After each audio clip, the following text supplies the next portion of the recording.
Hello everybody, this is Raj and I am here to teach you computer applications. As you can see, computer applications class 9 ICSE, and we'll be starting with chapter 1, Introduction to Object Oriented Programming Concepts. So here we go. We'll first deal with the first topic, the difference between procedure oriented programming and object oriented programming. So students, as you can see, I have written down some points. So we'll discuss what is the difference between procedure oriented programming and object oriented programming. So we'll see the first part. In procedure oriented programming, program is divided into small parts called functions. So each program is divided into small functions in case of procedure oriented programming. Whereas in case of object oriented programming, they are divided into parts called objects. So the main concept in object-oriented programming is based on objects. Then let's see the second point. Here importance is given to the functions and not to the data.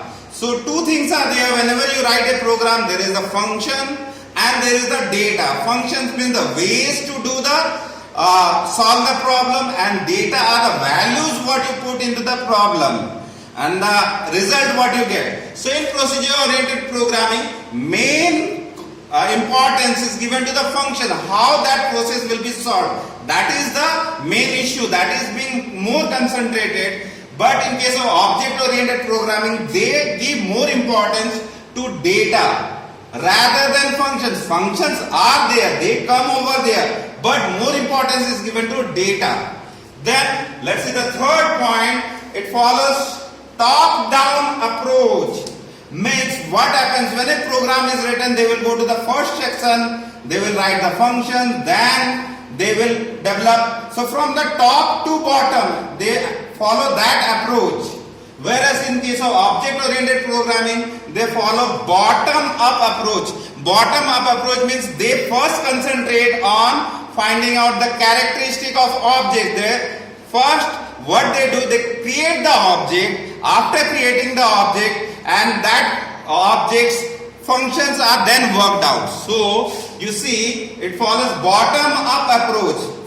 More importance given to objects, object creation, and then accordingly, as per our requirement, we can add in the functions.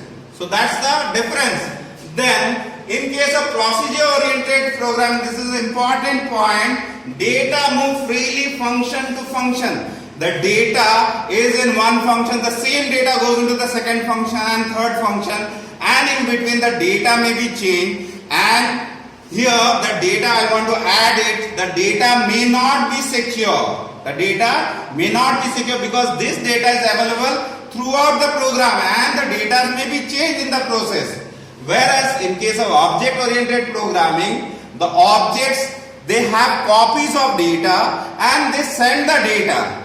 The data may be changed, but it will change only one object, but the remaining data may remain the same. So that's the uniqueness of object-oriented programming. Objects communicate with each other through functions, and the data is much more secure in case of object-oriented programming.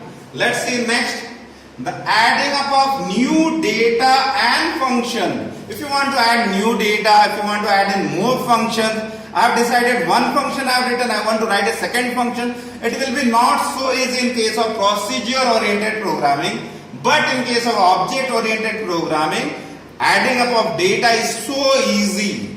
Once you define the structure, once you define the characteristic, once you define the methods, and as many objects you want, as many data you want to add, as many functions you want to add, you can do at any moment of time. So that's the advantage of object-oriented programming. Now let's see which all programming languages are based on procedure-oriented programming. If you see, there are many, I have written just few. QBasic, it's based on procedure-oriented programming. Fortran, C, all these programming languages are based on procedure-oriented programming, whereas in case of object-oriented programming, Java. It's a very important programming language. This is the language what you are going to learn in this ICSE curriculum. So this is based on object-oriented programming. Then comes your Python, It is getting more and more popular nowadays. Python programming language, again based on object-oriented programming, and C++. So this is also based on object-oriented programming. Now, I was just going on saying you some point, but let's see what is the difference by means of, if you see the softwares, how they work. So let's try to see the softwares, what is their working, how do we write some codes. Even though you may not know the programming lines, but still we'll see how that one is over there. Procedure oriented, based on procedure, top to bottom approach, and object oriented based on objects. Creation of objects is a much more important thing. So now I'd like my cameraman Manish to just focus on the LED TV where we can show the softwares of various types. So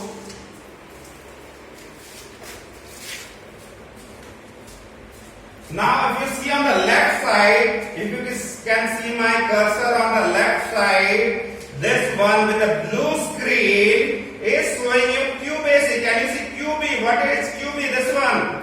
It is QBasic.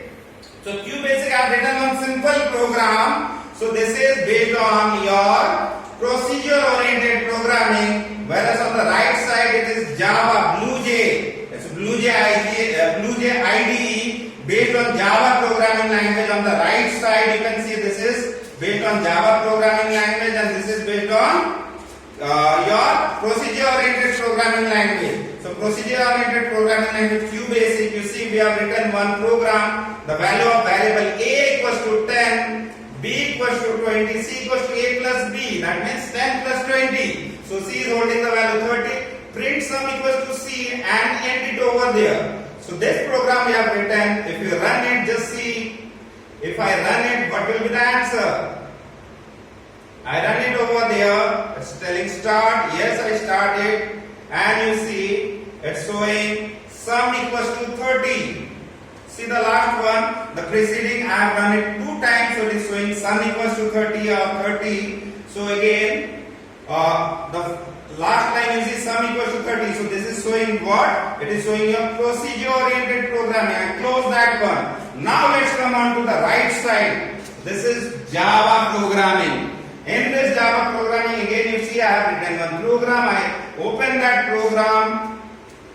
If I open that program, then you can see it's written, the program is written public class add, public void main, then int a equals to 10, int b equals to 20, int c equals to a plus b, system.out.println sum equals to plus c. Students, already you are familiar with writing up a program, so I assume that you know this concept. So here again variable a is holding value 10, variable b is holding value 20, and c adds up 10 plus 20, it stores 30. System.out.println sum equals to c. Just see the difference in the working of this. So what we do, we compile it, and you see on the down it's written class compile, no syntax error. Then what we do, we close it, and then again I come to this screen, right click over there. You see, I come to this screen, right click over there, a lot of submenu comes in, and what I'll do, I'll click on new add. You see what is new add? It is actually creating an object. So that is object creation statement. As you know, Java programming language is based on object oriented programming. So it will first create an object. So it creates an object. You will see one object displayed over here. So it is telling name of instance. Instance is same, another name for object. So it is asking what name you want to give this object, what name you want to give this instance. Then it is written add one. Let's me write, I want to name it as my name. I want to name it as Raj. So I name that object as Raj and click on OK. You see a red button over there, red icon over there where it is written Raj. So the name of object is Raj, and let's right click on it. So one object has been created. Let's right click on it, and I click on main method. Just when I click on main method, you see it is coming sum equals to 30. So you have seen the difference. You have seen the difference between object-oriented programming is that object-oriented programming is based on objects, creation of objects, whereas procedure-oriented programming is not at all based on objects. They give importance to functions. So this is what I wanted that you should learn. You should write down all these points in your copy, practice it, and if possible write some programs, simple programs of addition of two numbers. You can write programs on subtraction of two numbers. You can write programs on division of two numbers. You can write programs on addition of five numbers. Just try it. Take your copy and write it down, and whatever doubts are there will be clarified when the school reopens. So, okay, till then, goodbye. Thank you.